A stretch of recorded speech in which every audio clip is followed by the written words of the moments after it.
da Rádio Rio de Janeiro, saudando a todos aqueles que aqui se fazem presentes em nossa Assembleia e lembrando que vamos dar todo o apoio à nossa querida Gesilda Valente, que conduzirá os nossos estudos na noite de hoje, e a nossa irmã Nilceia também estará trazendo a sua colaboração no momento do passe. Preparemos o nosso ambiente com a leitura da página, que será orientadora do nosso raciocínio.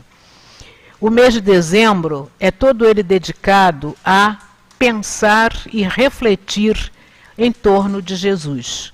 Então, nós não teremos a leitura de um trecho do nosso Evangelho diretamente, mas a mensagem da noite ela estará calcada na visão evangélica, naturalmente, na palavra das nossas irmãs, e terá como base a mensagem que está em nossas mãos. Essa mensagem ela foi recebida pela Psicofonia de Altivo Panfiro. Ela está no livro Inspirações do Amor Único de Deus, volume 1, editado pelo CELD, e tem a assinatura de um dos nossos dirigentes espirituais, que é o nosso irmão Antônio de Aquino. E ele nos diz assim: somos de Deus. Que o amor único de Deus inspire todas as almas para o bem. Jesus, como sempre, nos alerta sobre a necessidade do pensar superiormente. Diz-nos o Mestre: onde estiver o teu coração, aí estará o teu tesouro. Meus irmãos, pensemos bem na nossa realidade interna. Muitas vezes proclamamos que fomos atraídos por uma força qualquer, parecendo que a força que nos atrai tem um poder superior ao nosso. Não é bem assim. Não há força que atrai a um ser que não deseje ser atraído. Jesus trouxe para junto de si as almas de todos aqueles que já estavam cansados do mal.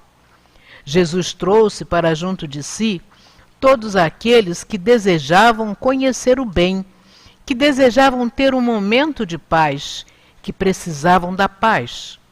Entretanto, os sacerdotes e Pôncio Pilatos carregavam consigo também os que neles acreditavam. Uns, os bondosos, os caridosos, os desejosos de paz, seguiram Jesus. Os outros, os infelizes, os aproveitadores, os fanáticos, os cruéis, os que não tinham caridade no coração, aqueles seguiram apegados aos sacerdotes.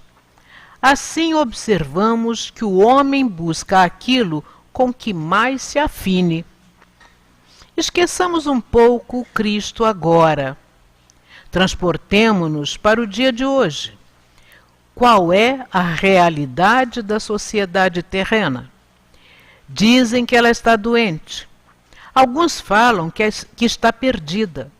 Outros proclamam que não há mais o que fazer, parecendo que a sociedade não tem mais jeito. Ah, meus irmãos, não falem isso jamais. A sociedade não está perdida. Os filhos não estão perdidos. Os velhos não estão mais sem assunto. Os jovens também não estão sem direção. O que existe é o fato de que o homem, este sim, esteja perdendo a consciência de seus próprios valores. O malfeitor, aquele que engana, aquele que faz coisas repreensíveis, não representa a sociedade. Ele é um indivíduo. O que faz é por conta própria. Ao proclamar uma inverdade, ele o faz acreditando que alguns pensem como ele. Em realidade, ele fala certo de que muitos vão segui-lo, porque acredita na falta de coragem do homem. Sabe que está enganando a todos. Reconhece que as pessoas sabem que ele está enganando, mas continua acreditando que alguém vai segui-lo. Alguém que tenha medo de expressar as próprias convicções, que tenha medo de dizer o que pensa. Ah, meus irmãos, quando será que não mais nos amedrontaremos diante de Jesus? Quando será que diremos para nós mesmos: basta de errar? Quando será que diremos para todos aqueles que nos cercam: sou de Deus? Quando será que, sem medo, diremos do fundo do nosso coração: creio na comunicação dos espíritos, creio na imortalidade da alma, sei que não desaparecerei, ao contrário, caminharei sempre em busca do mais alto, do mais elevado? Ah, meus irmãos, procurem pensar detidamente sobre esta doutrina que o Cristo enviou à Terra, a chamada doutrina espírita. Lembremo-nos de que Jesus acreditou que nós todos estivéssemos à altura de ouvir a mensagem reveladora, principalmente da imortalidade da alma, da reencarnação, da comunicação mediúnica. Não temam dizer o que são, nem quem são, menos ainda o que querem. Digam do fundo do coração: meu pacto é com o progresso, meu líder é Jesus, meu Pai é Deus. E assim fazendo, caminhem com felicidade por onde estiverem. Andem pelas estradas da vida proclamando Jesus, falando de suas crenças, lutando pela certeza da imortalidade. Desculpem sinceramente e sem alaridos aqueles que se insurgirem contra vocês. Prossigam buscando Deus acima de todas as coisas e jamais temam. Temam sim por vocês mesmos, quando não sentirem no coração a coragem da fé, porque aí então estarão distanciados de Deus. Agora, ao nos despedirmos, queremos louvar a Deus e a Jesus, dizendo ao Mestre: Jesus, de nossa parte queremos te dizer que te amamos e te buscamos sempre, que em ti e por ti viveremos, que lutaremos pela integridade da tua doutrina, que viveremos o teu amor. Muitas vezes seremos falhos, muitas vezes ouviremos tuas admoestações. De nosso coração, Senhor Jesus, sempre te diremos: sou teu para sempre. Quando nosso coração, após essa prece, que deverá ser dita por nós a cada noite, se voltar para Deus, diremos contritamente: Pai nosso que estás no céu, ajuda-me a prosseguir. Após essas preces, essa demonstração de confiança em Deus, sigamos vida afora, dizendo sempre de coração alegre, confiantes, que não tememos a morte, mas sim as nossas dificuldades. Jamais tememos o poder do mundo, mas sim a nossa descrença. Por isso mesmo, iremos lutar não contra o mundo, mas sempre contra nossas imperfeições. Na certeza de que iremos vencer a batalha contra a própria ignorância, falaremos sempre e sempre: hei de ser de Deus. Muita paz, meus irmãos. Antônio de Aquino, pelo amor de Deus, muita paz. E é sob a vibração desta página que elevamos neste momento o nosso pensamento à equipe espiritual que nos dirige nesta noite. Jesus amigo, Mestre e Senhor de nossos destinos, eis que aqui estamos, Senhor, tendo feito a melhor escolha no dia de hoje, aqui compartilharmos destes momentos de estudos, de meditações, de reflexões, que tragam à nossa alma a tranquilidade que tanto buscamos, com a certeza de que estamos sob o teu amparo, sob a assistência de Deus nosso Pai e de teus mensageiros, que nos envolvem nesta oportunidade. Teremos realmente, Senhor, uma noite de muito aproveitamento para todos nós. Assim pedimos que tu abençoes a nossa irmã Gesilda, a nossa querida Nilceia, que conduzirão os nossos raciocínios na noite de hoje, mas que num único movimento de união de mentes, de corações, possamos, pois, com a tua assistência e com a devida permissão, darmos por iniciada a nossa reunião de estudos e passes da noite de hoje. Graças a Deus. Como dissemos, não teremos a leitura da mensagem de O Evangelho segundo o Espiritismo, mas teremos esse mesmo Evangelho através da palavra da nossa querida Gesilda, para quem rogamos as melhores vibrações. E que Deus a abençoe.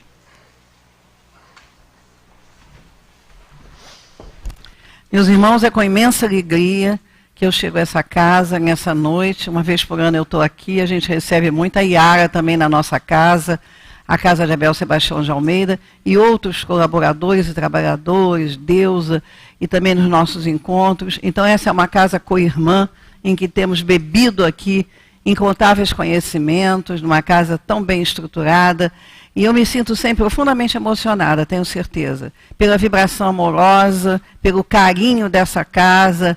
E a figura de Altivo sempre transcende, assim, pelo grau de amizade que nós sempre tivemos e sabemos hoje em dia, com a maior certeza, do trabalho fantástico que ele continua a realizar. Então, vamos à nossa pequena palestra na noite de hoje, né? Nós começaríamos dizendo que, potencialmente, todo homem é bom. Somos filhos de Deus, criados segundo a expressão evangélica, a sua imagem e a semelhança.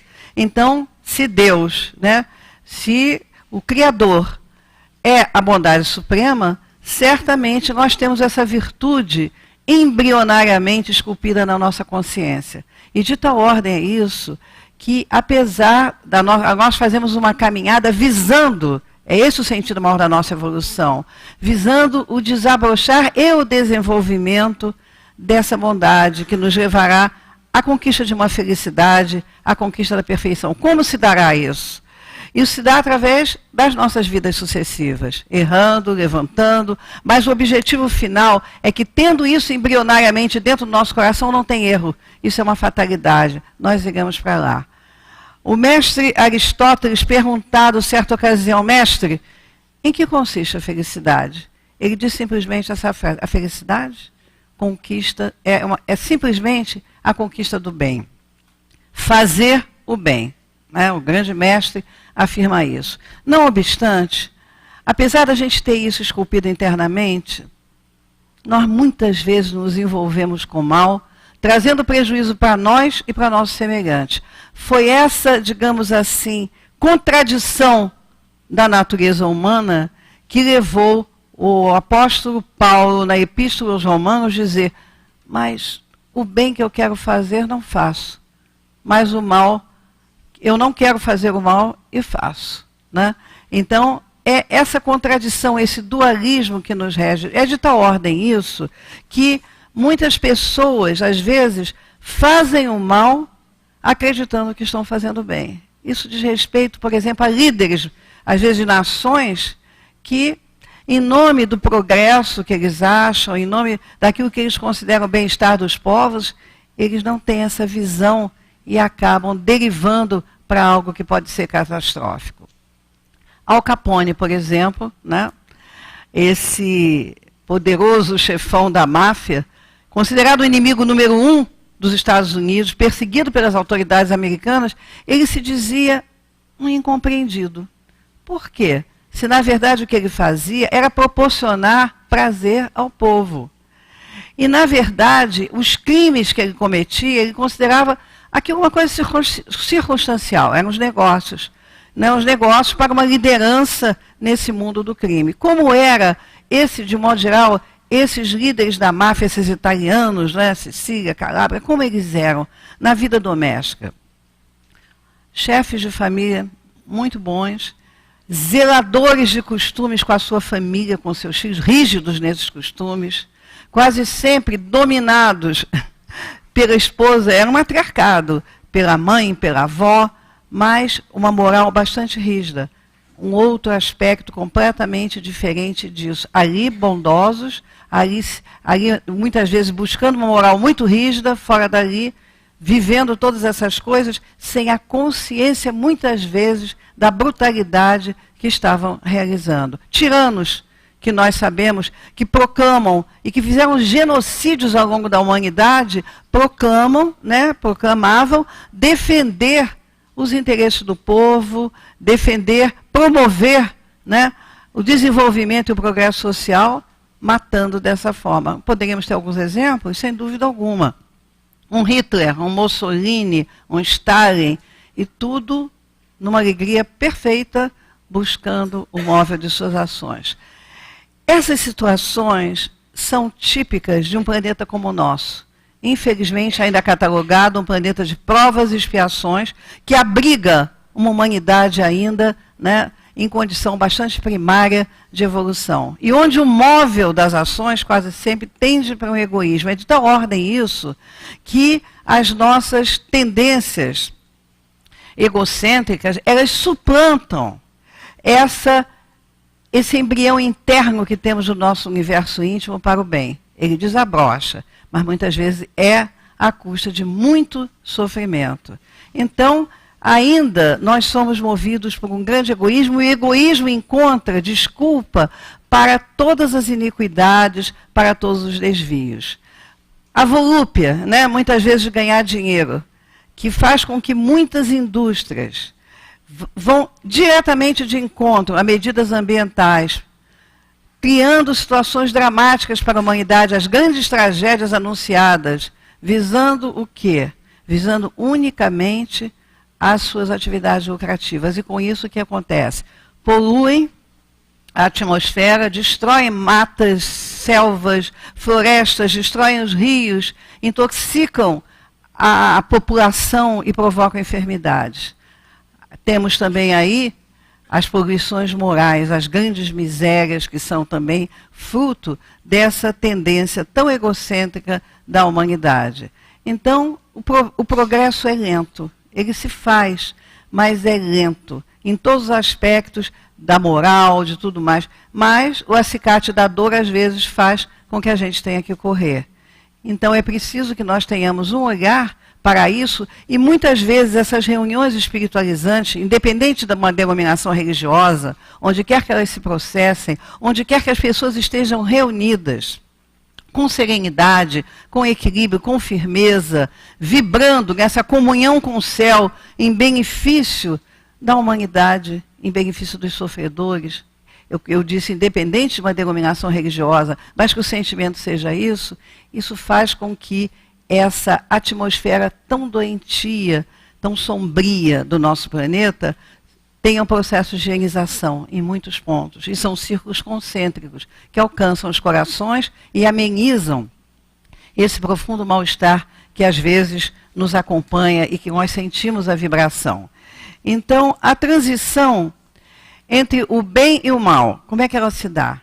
Entre a vitória das potencialidades divinas que nós trazemos internamente sobre as tendências egoístas, ela se opera no momento em que nós elegemos um ideal superior de vida, no ideal em que alguém se incendeia para um ideal maior, de servir no bem, em que ela busca isso, inclusive, e além do seu cansaço, de tudo em nome desse ideal. O idealista legítimo é alguém que se mantém ativo, consciente, desperto, ele não tem essa tendência ao comodismo, ele não se vê atraído por isso, porque a força interna dentro dele é capaz de sempre conduzi-lo por esse ideal maior. É o ideal que o sustenta, que o anima, que o conduz, e sempre de uma maneira constante e com bastante perseverança. Ele não teme as atribulações da vida, porque tem 3 componentes internos que levam ele nessa caminhada. A fé, né? A confiança em si mesmo e uma palavra que meu pai usava muito,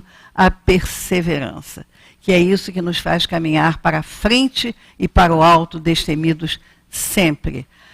Esse ideal de servir marca muitas vidas. Esse ideal, as grandes vidas inesquecíveis e inspiradoras foram marcadas por grandes ideais. Os discípulos de Jesus, os milhares que os seguiram, enfrentaram o Coliseu, enfrentaram as feras famintas do Coliseu romano, na verdade, regando com sangue, suor e lágrimas a árvore nascente do cristianismo. Árvore essa tão importante, porque ali, com a partida de Jesus, muito antes, naturalmente, havia ficado uma imobilidade. Como? Morre na cruz o mestre.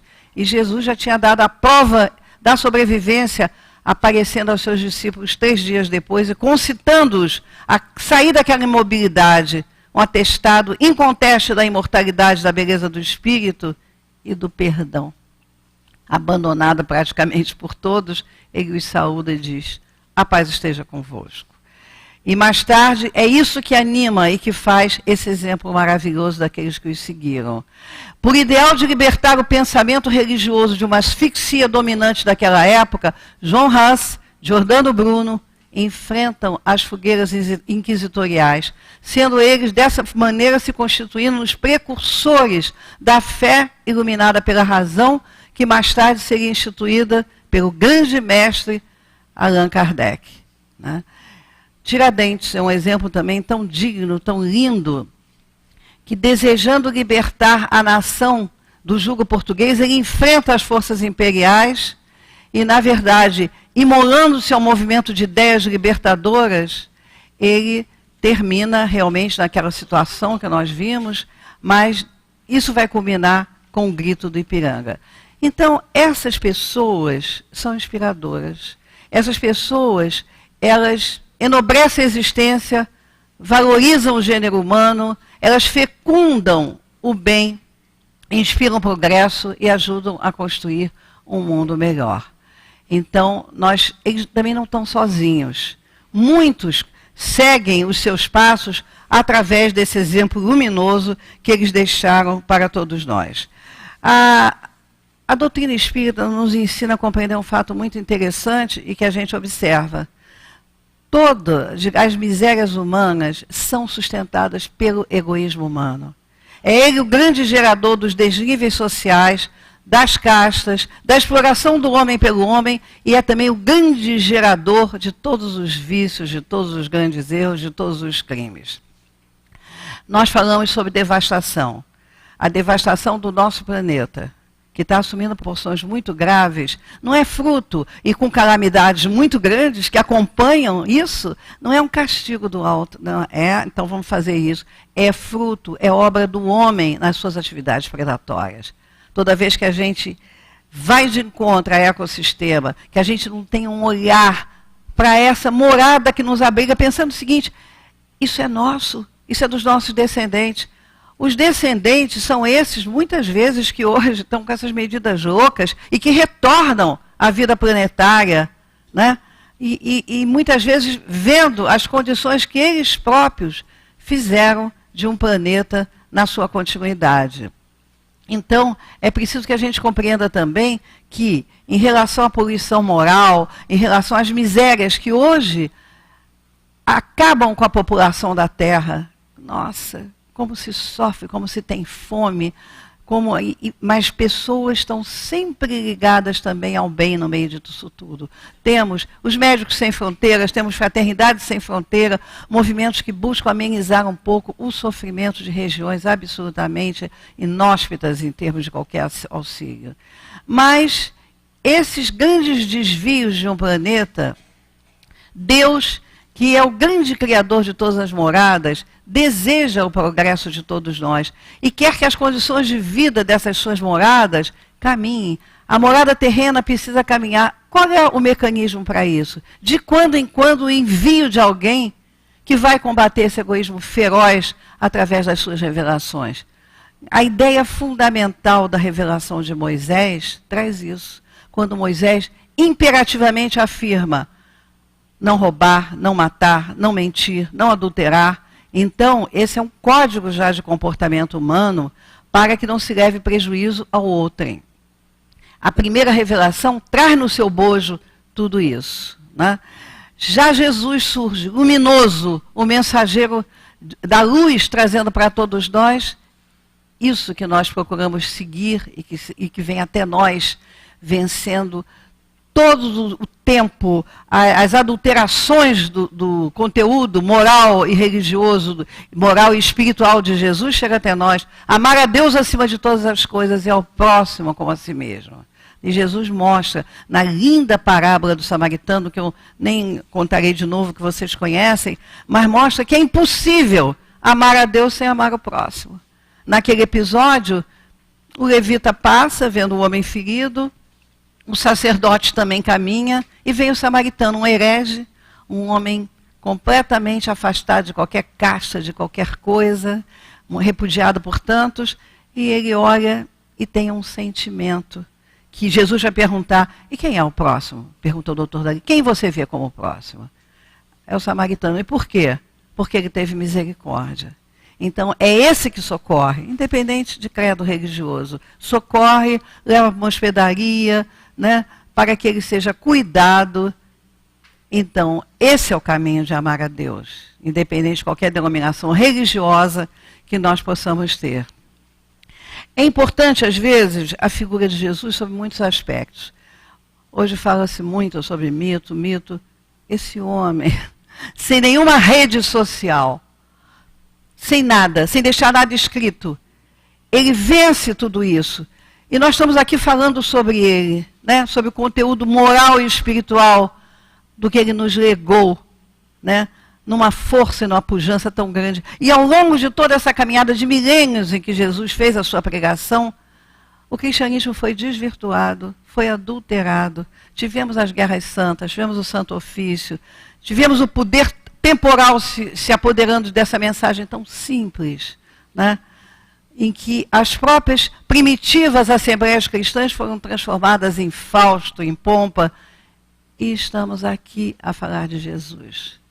Porque Jesus, na verdade, não criou nenhuma igreja, não instituiu nenhuma religião, completamente afastado das autoridades religiosas judaicas, às quais ele nunca se subordinou, criou sim um movimento livre e aberto de preparação de um mundo de concórdia, de paz e de fraternidade. A gente fala tanto em diferenças. Nesse mundo eram admitidas as grandes diferenças.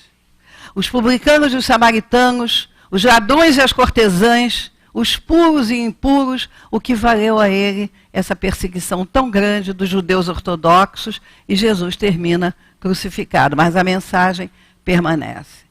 Então, o que é isso? O que é essa verdade que chega? E mais do que nunca, a mensagem agora é o cristianismo redivivo. O Consolador prometido está entre nós. A terceira revelação simbolizada pelo Espiritismo, que Jesus nos promete e que Kardec, assessorada pelo Espírito de Verdade, vai fazer um trabalho maravilhoso com seu espírito científico.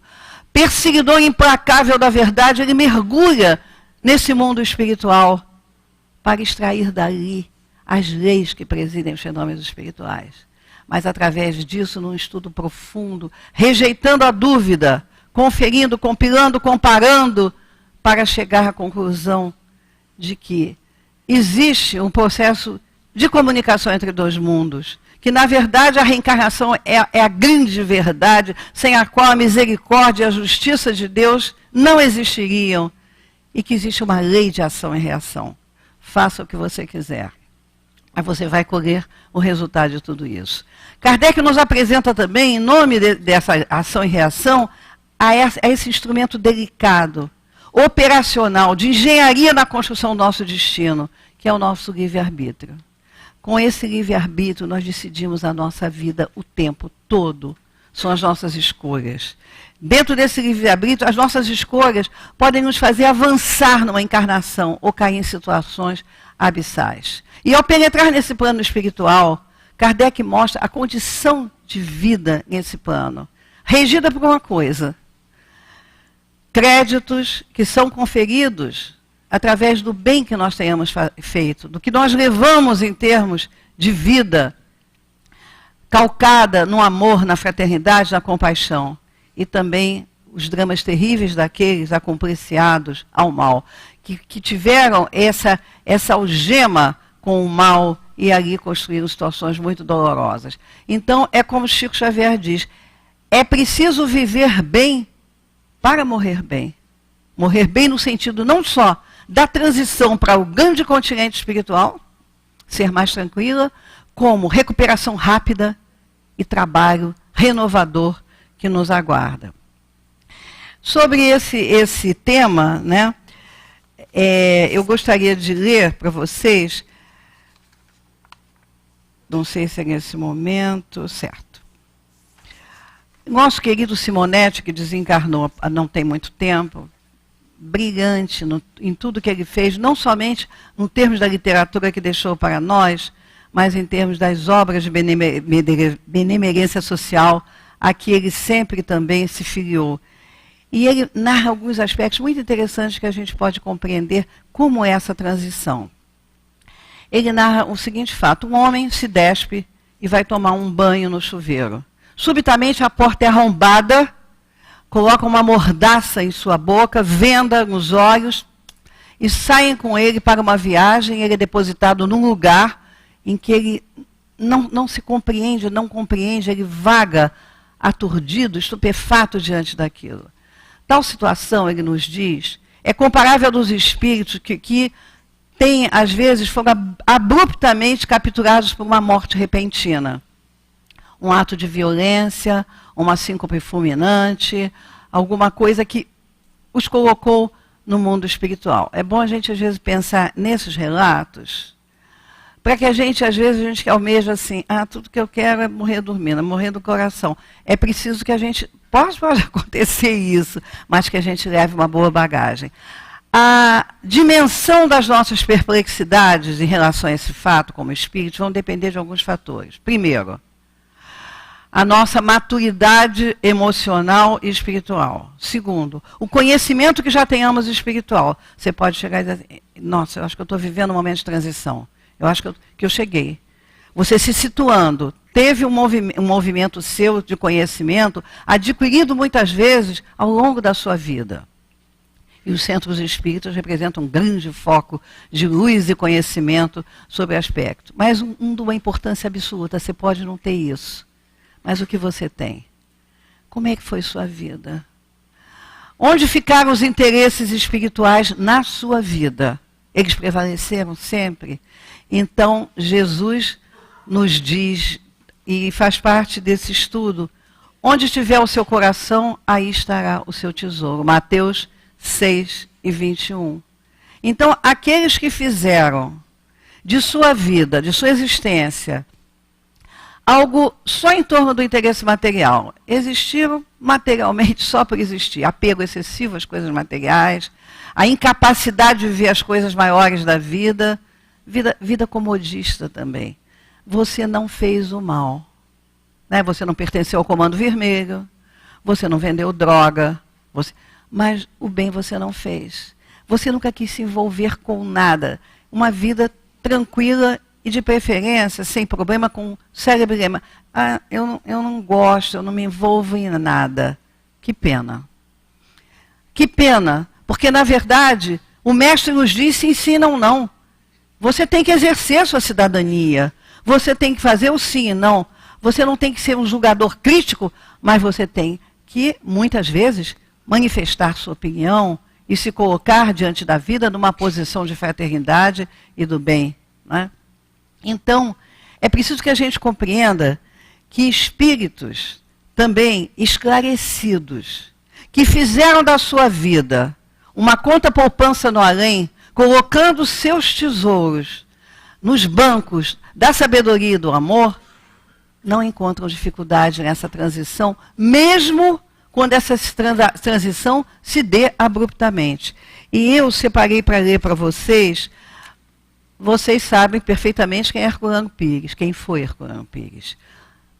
Uma obra fantástica, dentro das quais uma delas, que eu acho que é de cabeceira, é Diálogo com as Sombras, e muitos outros livros, Somos Todos Espíritos. Esse homem, grande divulgador da doutrina espírita, um homem que exerceu a sua atividade também dentro da caridade, e um jornalista brilhante, ele realizava, nos fundos da sua casa, na garagem, uma sessão de práticas mediúnicas, de desenvolvimento, de estudo, em que muitos amigos, admiradores faziam presentes.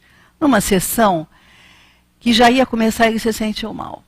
E ele falou com a mulher dele que ele estava indo para o hospital, mas que continuassem a sessão. Ele ia ver o que ele não estava bem. E continuassem para não haver tumulto. E isso foi feito. Só que lá chegando, ele infartou fulminantemente e partiu. No transcorrer da sessão que continuava, um espírito anuncia a partida de Herculano Pires. E ele próprio, através de uma mensagem psicográfica, ele apresenta suas despedidas de uma forma não piegas, não dura para ninguém, mas como ele sempre foi, um poeta da lira, alguém que tinha sempre uma dose de humor, e é o que eu gostaria de ler para vocês. Espero não me emocionar muito, porque eu me recordo também de uma mensagem que eu recebi 2 meses após a partida do meu pai. Eu não vou fazer gostinho de corporação, mas foi um grande homeopata, ser espírita em 1938, era um gesto de muita coragem. E abraçar a homeopatia, graças a Bezerra de Menezes. Então, esse homem funda essa casa que hoje nós dirigimos, a casa de Abel Sebastião de Almeida, e a sua partida foi uma comoção muito grande. 2 meses depois, alguém indo na Dona Célia, que é na Zurazira Vadetário, não para receber mensagem dele, que eu falei, não há a menor necessidade, meu pai deve estar com a bagagem de trabalho. Papai cuidou de 3 gerações, como homeopata, como espírita, não precisa não. Ela disse, não, eu vou saber notícias do meu pai.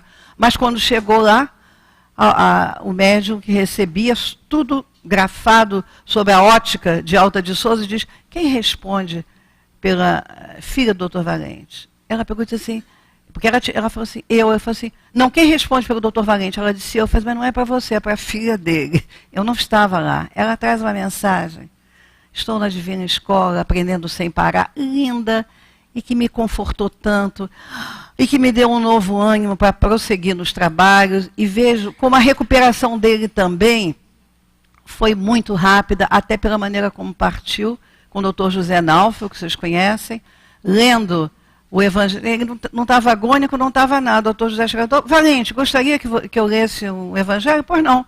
Bem-aventurados os mansos e os pacíficos. O que ele foi, ele agradece a todos, quando chegou na porta, ele já havia partido. Então, muito amparo. Mas vejamos a comunicação de minutos depois, assim, em seguida, ele próprio manifesta-se para suas despedidas em mensagem psicografada. Isso nós estamos falando de Herculano Pires. Família querida, vivendo contigo dias felizes e amenos, na experiência do lar, prossegue a vida. Coragem e otimismo. Não quero pompas, nem velas. Apenas a simplicidade do professor do interior em metrópole de céus e estrelas. Sustenta em apoio vibratório a casa, minha amiga. Ampara o livro da codificação. E eu, em espírito ou memória, ao lado dos amigos espirituais, contigo sempre estarei. No apostolado de pregar e servir a doutrina dos espíritos, com o mestre de Lyon. Virgínia querida, mais esposa do que esposo fui. Olha que lindo. Já não tem falar nem riso, não mais o poeta, mas que semblante triste o seu.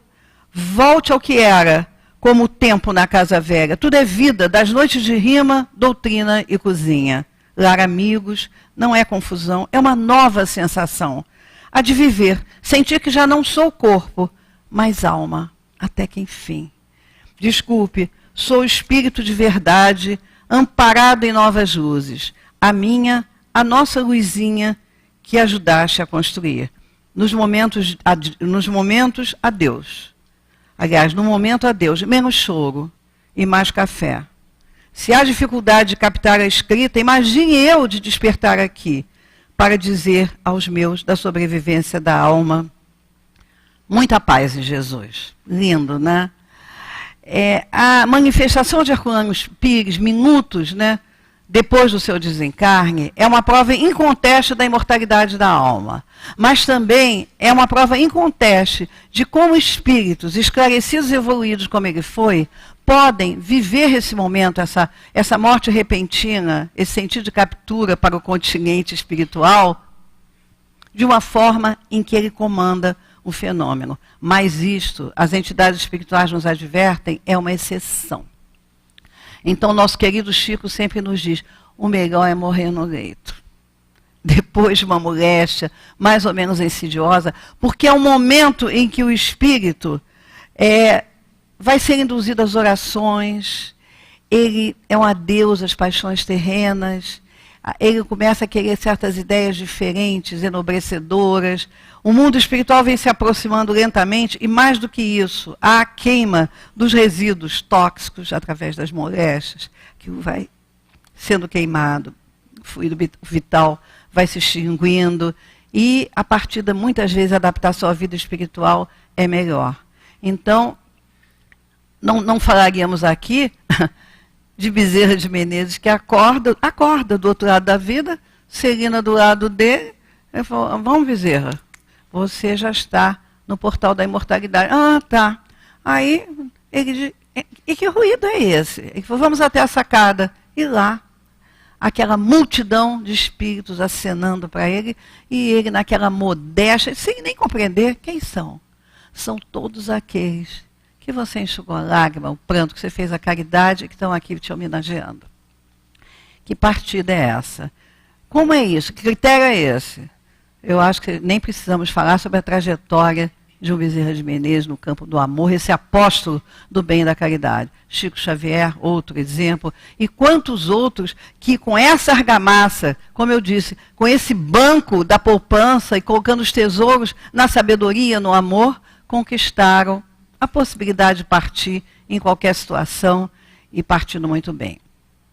Espíritas desencarnados, que deixaram suas manifestações junto às casas em que sempre trabalharam e se vincularam pelos serviços prestados, eles se reportam a 2 tipos de sentimentos que experimentaram nessa transição.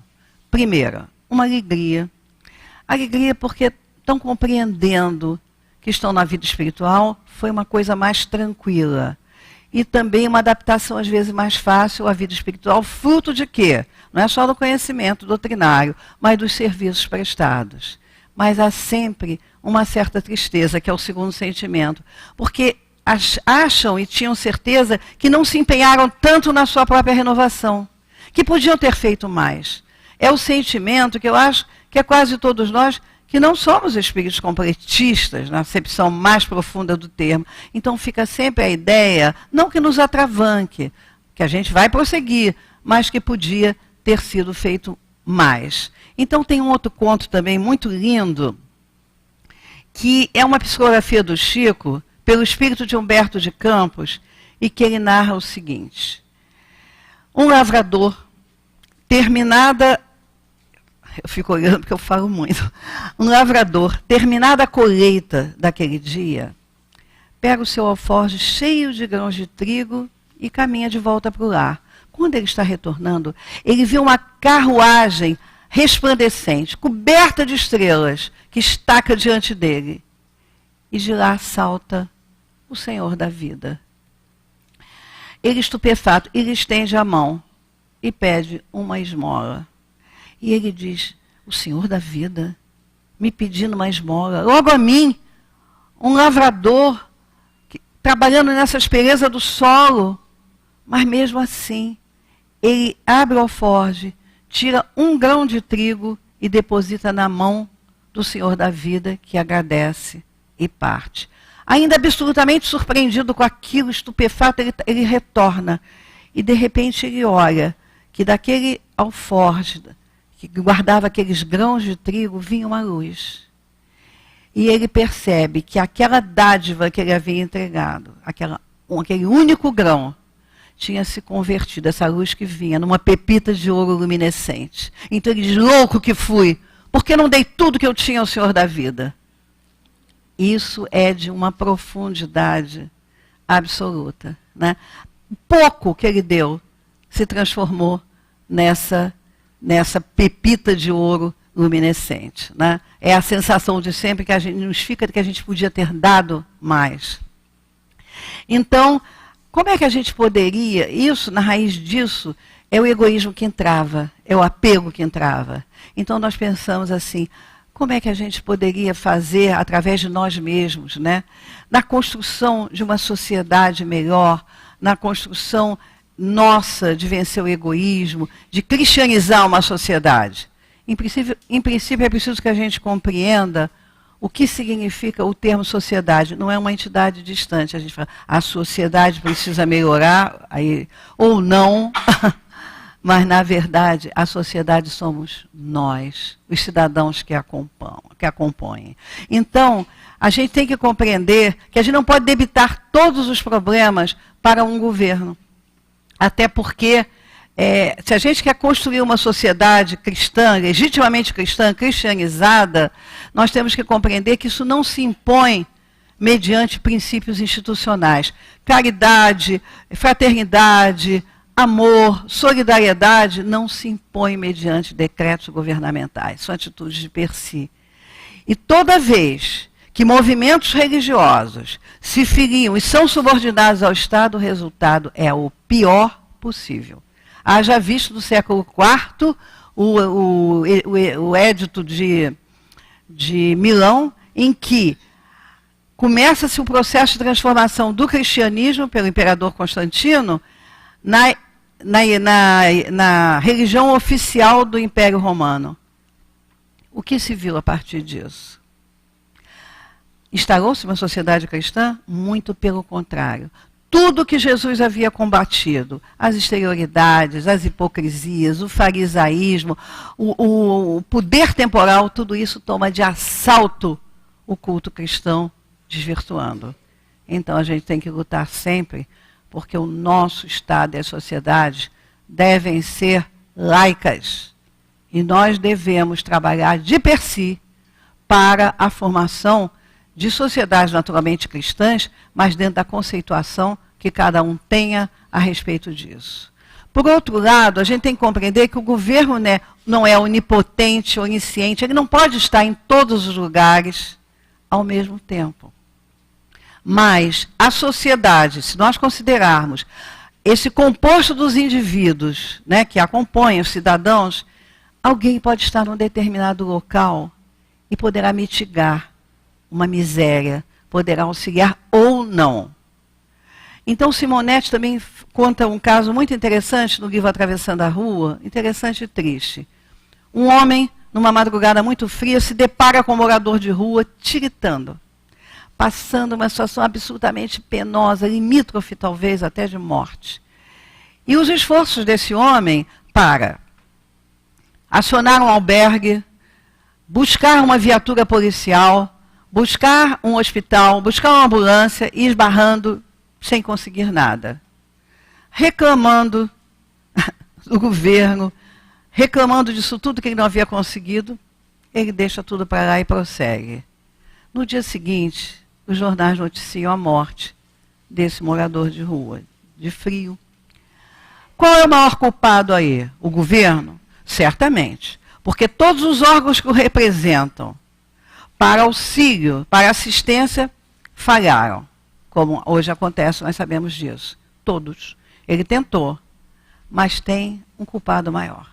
O samaritano invigilante, que não foi até o final. Dali ele desistiu. E a caridade não é isso.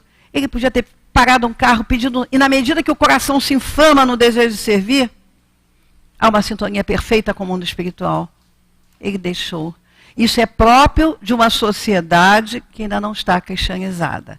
Isso é própria, às vezes, de uma sociedade que se fala muito em Jesus, mas que ainda não vive esses ensinamentos. Eu quero dizer a favor da nossa doutrina e daqueles que labutam e que fazem assistência ao pessoal de rua e tudo mais, que estamos indo por um belo caminho. Porque muitos são aqueles que fazem a ronda do pão, que vão assistir essas pessoas desvalidas, Essa casa e a nossa casa se prepara agora com uma pequena ceiazinha de Natal, que sempre fazemos, já uma tradição, para distribuir a essas pessoas de rua, e após uma prece e tudo. Então, já se tem esse olhar. Porque, na verdade, um cristão não se improvisa. Ele é fruto de nós olharmos com carinho as situações difíceis e fazermos, em nome disso, uma programação importante para podermos continuar. Eu gostaria sempre, quando eu falo sobre a caridade, e falar que essa sociedade somos nós, lembrar também que a sociedade, o governo, é uma representação da sociedade nas suas tendências. Ele se vincula à história das nações pela sua maneira de ser, pelas suas propriedades. O que isso quer dizer? Quer dizer o seguinte, vamos ver a Alemanha de Hitler. Como é que Hitler chegou lá? Aquele era o momento propício. Já havia vindo a Noite dos Cristais, né, que arrebentaram tudo, que era dos judeus. Ela fermentava de belicosidade e de desejo de hegemonia, de poder racial. Era um momento propício. Um momento propício para que um líder daquela natureza chegasse. Ali caberia, naquele momento, um defensor do Evangelho, alguém... Não, ele não demoraria 3 dias, porque embaixo o que fermentava era ruim. O que a gente tem que compreender que uma sociedade legitimamente cristã, ela se constrói de baixo para cima. Quando a maior parte da sociedade estiver cristianizada, os governos que estiverem lá em cima estarão vivendo os ensinamentos de Jesus. São círculos concêntricos. A gente não precisa exigir. O exemplo vem vindo, vem vindo. E aí nós chegamos já. Nosso país está tão doente, né? E foi uma endemia que assolou em todos os campos. Então, cada um de per si também tem o dever de melhorar, contando conosco, contando com o nosso trabalho. E qual seria o caminho para isso? Para que a gente possa edificar uma sociedade cristianizada. Trabalhar, trabalhar, trabalhar no bem. Numa frase psicografada de Humberto Campos, a Chico, ele diz: as missões legitimamente salvacionistas vêm à terra de macacão. Né? Então, o missionário legítimo é aquele que trabalha incansavelmente, que não desfalece, e ele encontra energias redobradas do plano espiritual para exercer de forma superlativa a caridade. Não poderia deixar de falar em Francisco Cândido Xavier. Por ser tão contemporâneo, né, tão presente a toda a nossa vida. E ele diz a seguinte frase: a caridade sempre me sustentou. Com ela e por ela sempre encontrei tudo o que eu desejava. Com ela encontrei, sobretudo, o conforto espiritual que eu tanto necessitava. Às vezes, eu estava psicografando, tendo Emmanuel sempre do meu lado, e eu estava aborrecido com meus problemas. Aborrecido com tudo que vinha, às vezes, acontecendo. Eu não estava bem. E Emmanuel olhava, compreendia aquilo e dizia: Chico, vamos parar? Vamos nos reabastecer. Vamos para a periferia das favelas distribuir o pão. E eu ia. E não sabia nem se era eu que ia com ele ou ele que ia comigo. Mas eu começava naquela distribuição e via aquelas pessoas que se alegravam tanto com a minha presença, que sorriam, que acenavam. Eu entrava às vezes para tomar um café, conversava com elas. E eu me via como um igual. Eu percebia, elas não sabiam que eu estava atravessando as lutas, as injúrias da imprensa, as críticas, as calúnias, a deserção de amigos, as lutas e as pressões que eu tinha. Elas não sabiam nada disso, mas elas me sorriam e acenavam, e aquele pão para elas era alguma coisa. E eu percebia nitidamente que eu acabava de trocar um pão pela energia que eu precisava para continuar meu trabalho. Voltava, através desse conforto espiritual que eu havia adquirido, feliz. Me sentava e Emmanuel disse assim: pronto, Chico, pronto. Então vamos continuar o nosso trabalho psicográfico. Por isso que ele nunca quis ficar só dentro do gabinete mediúnico. E ele dizia, Emmanuel disse: Chico, o médium que não tem vivência na caridade não tem retaguarda. Ele não tem como sustentar o próprio vínculo com a sua espiritualidade. Então, nós temos que compreender isso. A caridade, por quê? Porque é um exercício espiritual. Ela movimenta as forças mais profundas da nossa alma. E é preciso que a gente compreenda que isso, que é insistentemente dito, fora da caridade não há salvação. Isso não é uma coisa assim filosófica ou uma mera indicação ética. Isso é o único caminho para decidir a nossa vida. Nós estamos decidindo agora o nosso destino. Pensemos nisso. Não é salvação porque a gente... não, tudo há salvação. A doutrina espírita não é dogmática, ela não vê céu eterno, mas não tem a salvação interna do reconhecimento de você com você, da sua alegria, do que foi essa vida para você aqui planetariamente, desses tesouros que você conseguiu acumular. Então, nós temos que pensar que ele diz uma frase também muito interessante: a caridade que eu tenha proporcionado ou conforto a alguém sempre foi muito menor do que eu tenho proporcionado a mim mesma. E o Espiritismo, sem a caridade dos companheiros de ideal, sem isso, seria um belo edifício filosófico. Já seria isso. A nossa doutrina é maravilhosa, mas estéril, vazia, sem essa seiva vital tão importante, que é o exercício constante da caridade. Então, nós... Vamos ver se eu consigo acabar. Então, nós perguntamos... Ah, tá, tem 2 minutinhos só. Então, o que seria a formação de um programa, tendo Jesus de um programa crístico para a humanidade? Aceitar a direção de Jesus. Sem isso, nada feito. E para isso ele nos manda orar e vigiar. Vigiar o quê?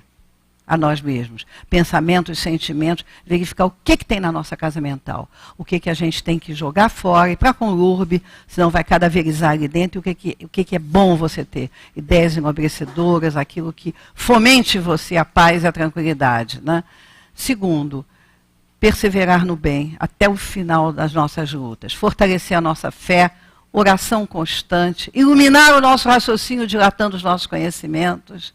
E a perseverança desintegra todas as sombras do nosso caminho. Para isso, basta que saibamos associar com muita firmeza a confiança, o trabalho, a paciência e o tempo. Jesus nos espera há milênios, portanto, não nos cabe em momento nenhum desanimar. Se nós nos candidatamos a servir com Ele, tomemos-o como padrão vivo e incessante das nossas atitudes. Isso é que é importante. Esquecendo nossos caprichos, às vezes tão pequenos, tão infantis, e auscultando sempre a sua divina vontade. E é dessa forma, tomando Jesus como parâmetro das nossas atividades, seu exemplo luminoso, que veremos surgir, radiante da terra, uma colheita de bênçãos e de trabalho na lavoura do bem luminosa, acabando com a lama terrestre e, acima de tudo, cercando o nosso coração como um celeiro de bênçãos, pronto para a vida eterna.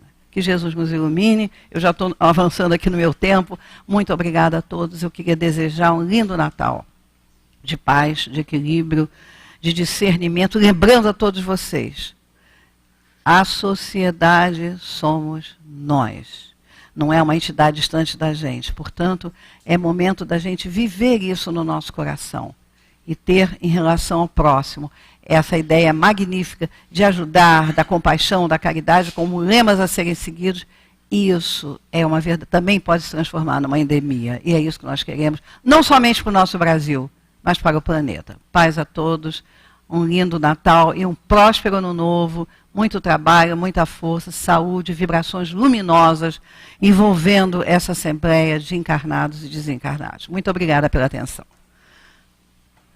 Nós é que dizemos muito obrigado à nossa querida Gesilda, porque com a sua explanação nos fez atentar para o momento da mensagem do nosso Antônio de Aquino, quando ele nos diz, não é, que não falemos que a sociedade está doente, que as coisas estão perdidas, mas que nós atentemos para o fato, sim, de que o homem esteja perdendo a consciência de seus próprios valores. E a nossa Gesilda nos fez perceber, com os exemplos trazidos, quais são os valores que precisamos trabalhar, identificar em nós, para, como ela mesma nos chamou a atenção, pormos em ação esses mesmos valores e obrarmos com muito carinho, com muito amor, no serviço do bem. Obrigado, Gesilda, pela sua palavra, por esse estímulo, e que nós possamos, né, nesse final de ano, fazendo as nossas avaliações, observarmos o que precisa ser redimensionado para prosseguirmos sendo esses samaritanos, trabalhando, acudindo, socorrendo, sempre em nome do bem e do amor, em nome de Jesus.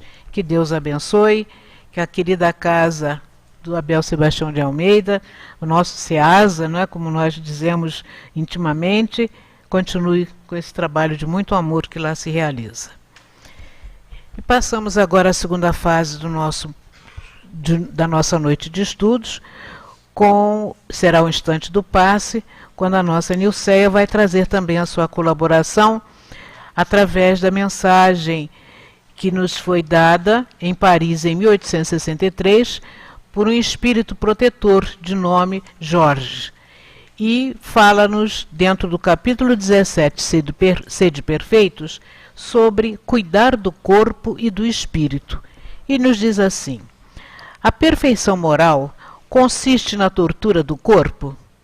Para resolver essa questão, apoio-me em princípios elementares e começo demonstrando a necessidade de cuidar do corpo, que, segundo as alternativas de saúde e de doença, influi de uma forma muito importante sobre a alma, pois é preciso considerá-la como prisioneira na carne.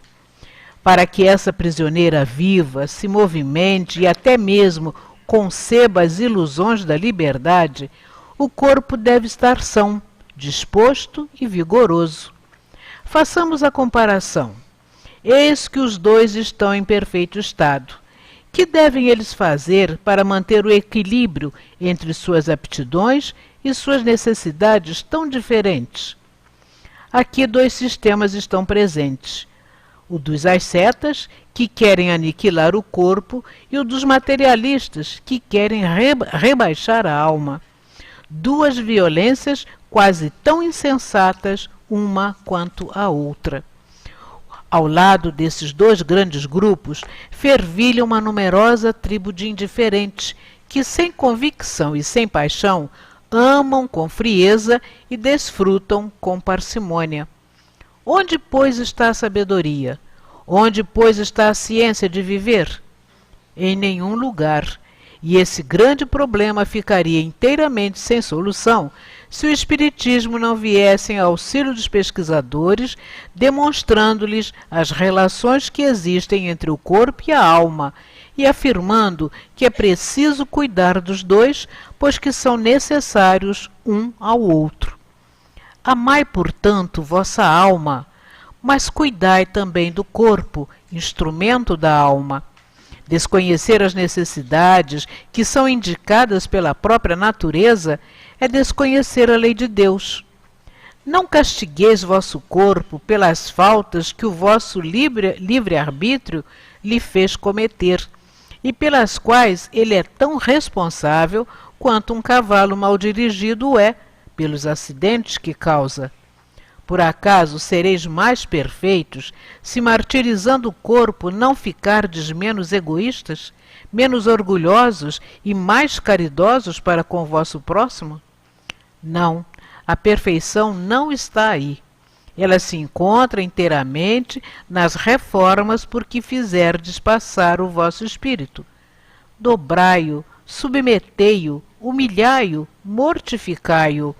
Esse é o meio de torná-lo mais dócil à vontade de Deus e o único que conduz à perfeição. Jorge, Espírito Protetor. Convidamos agora os nossos irmãos médiuns a se posicionarem para que possamos proceder à tarefa da assistência aos nossos irmãos presentes na Assembleia com a transfusão das energias renovadoras.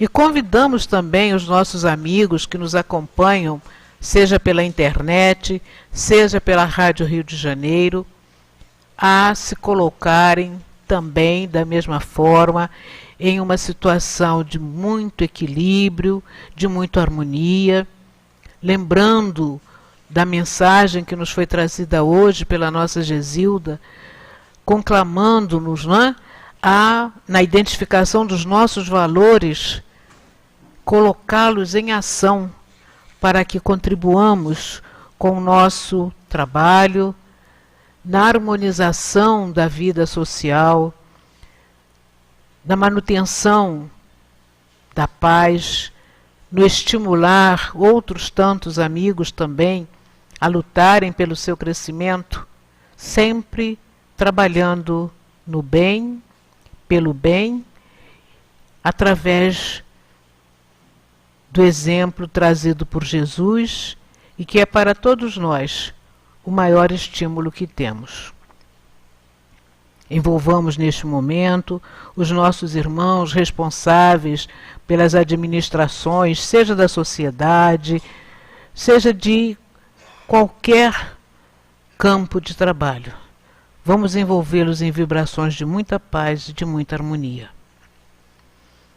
Jesus amigo, chegado é o momento do passe, esse instante em que de alguma forma já conseguimos perceber a presença de teus mensageiros junto a todos nós, para a renovação das nossas forças, para nos trazer, Senhor, cada vez mais este estímulo, renovando o nosso ânimo para prosseguirmos trabalhando como tu nos ensinastes, servindo ao próximo como gostaríamos de ser servidos, fazendo todo o bem que nos é possível. Assim, Jesus, agradecendo por este momento, por esta assistência, pedimos simplesmente que tu nos permita dar por iniciado o nosso instante do passe. Graças a Deus. Graças a Deus, meus irmãos. Permaneçamos, então, envolvidos nessa pacificação, desses trabalhadores que trouxeram para nós, através do amor, que já tem todos os corações tão queridos. E vamos, então, falar sobre um livro, bem rapidinho, de nosso irmão Emmanuel. Esse livro é o roteiro. Então, a lição é o Santuário Sublime. Como nós estamos meditando sobre o nosso corpo, de como cuidar do corpo, e ele nos fala assim: o corpo físico na Terra é o templo da alma, em temporário aprendizado. E a gente foi lá no dicionário para nós entendermos melhor sobre esta palavra, templo. E diz-nos o dicionário: lugar digno de respeito. E aí nós já fomos chamados a nossa atenção sobre como nós estamos tratando esse veículo tão especial. Como nós estamos dando atenção, se exageradamente ou com as necessidades que ele tem. Se nós estamos proporcionando ao nosso corpo as necessidades, nutrindo, cuidando, para que então possamos ter o aprendizado que nós viemos aqui para aprender, e é através deste corpo, é através do corpo físico, é que nós podemos trabalhar, andar, ir ao encontro de tantos irmãos que se encontram enfermos, falar do que eles precisam ouvir como estímulo, segurança, fé, esperança. Como nós temos trabalhado, como nós temos tratado este corpo. E nós meditamos nesse momento da lição que colocamos assim: temos assim uma ferramenta perfeita, inegavelmente perfeita. E os órgãos todos ligados para atender às nossas necessidades, para nos atender, né? E nós que comandamos estes órgãos, como nós comandamos esses órgãos? Pensamentos bons, tratamos com atenção, cuidamos do que ele precisa, amamos este corpo, não com exagero, mas amamos e agradecemos a ele por nos atender, para que nós possamos então trabalhar, executar as nossas profissões, trabalhar no bem, nos direcionar às casas, à casa espírita, estudar, ouvir. nós somos os administradores. E muitas vezes nós culpamos estes órgãos como se eles fossem os responsáveis pelos exageros que nós praticamos. Nós trouxemos para a nossa reflexão, que é Irmão X também, que nos passa uma história. É de um irmão nosso, que pede ao Irmão X que conte para nós. Ele diz que ele esteve aqui encarnado e que a programação dele era para estar no corpo durante 80 anos. E era uma pessoa muito que se irritava com facilidade. Então ele diminuiu o tempo dele aqui no corpo físico. Diminuiu 22 anos. 22 anos ele perdeu. Era uma pessoa que se irritava muito. Tudo irritava ele. E aí a gente lembrou que muitas vezes aqui nós ligamos para operadoras e temos aquelas musiquinhas que ficam no nosso ouvido e a gente se irrita, a gente fala, a gente reclama. Ele fala tudo isso para nós na lição. A gente vai dar só o título, Belamino Bicas, é a lição 18. O livro é Cartas e Crônicas. É Cartas e Crônicas. Então, quem tiver o livro, quem não tiver, pode adquirir aqui na nossa livraria. Aí nós vamos ver que ele contabiliza todas as horas que ele perdeu. Porque foi só de irritabilidade. Gente, perder 22 anos de existência no corpo de carne é muita coisa. E a gente, para fechar, cuidar do espírito, permitir que novas informações, através dos estudos, cheguem até nós. É esse o alimento do espírito. É ele servir e ter como servir, ter elementos através dos estudos que está ajudando a gente para a gente ir continuando a nossa caminhada. Né? Que Deus nos abençoe a todos e que tenhamos todos um Feliz Natal. Graças a Deus. Continuemos com os nossos pensamentos elevados para a sustentação do instante da comunicação do plano espiritual. Meus prezados irmãos, Jesus Cristo é considerado o mensageiro da paz, mas não o é da passividade. A caridade precisa ser movimentada e há muitos que mesmo no período de agora desejam realizar o bem, ajudar o próximo, analisando a vida que tiveram durante todo o período do ano para poder programar uma nova fase de sua vida, mas, no entanto, não conseguem sair para ajudar. Alguns estudam, mas ainda estão presos às suas conveniências da vida. Outros colocam as dificuldades acima da caridade, do bem que se pode fazer.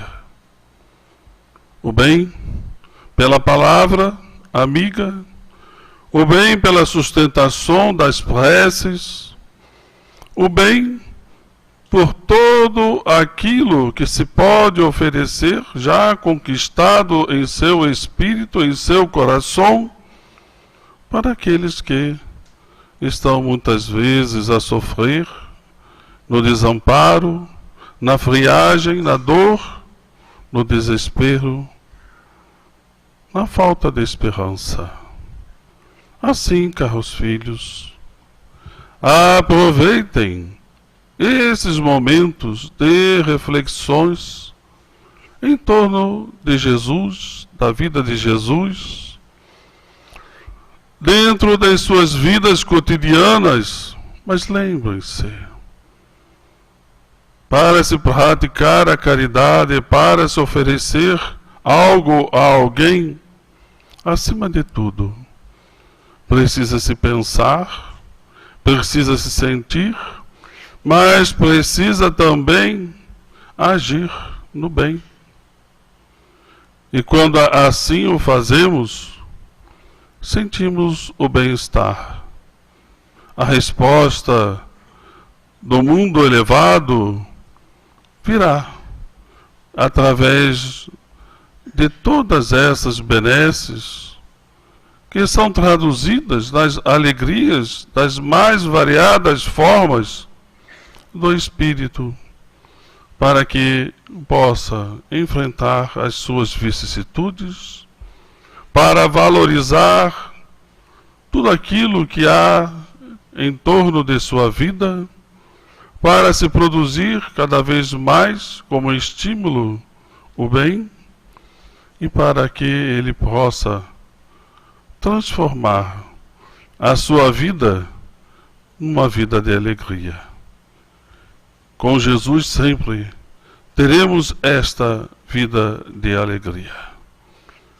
Que este Mestre da Paz possa sustentar e amparar a todos vocês, para que, nesses e em outros tantos momentos, sustentados e amparados pelas vivências de Jesus, pelas lições que Ele nos trouxe e por todos os esclarecimentos necessários e oportunos do que o Espiritismo nos traz também, possa fazer com que os seus espíritos, pensamentos, sentimentos, possam movimentar tudo aquilo que existe dentro de cada um de vocês para transformar aquelas pessoas, criaturas, enfermos, muitas vezes descrentes,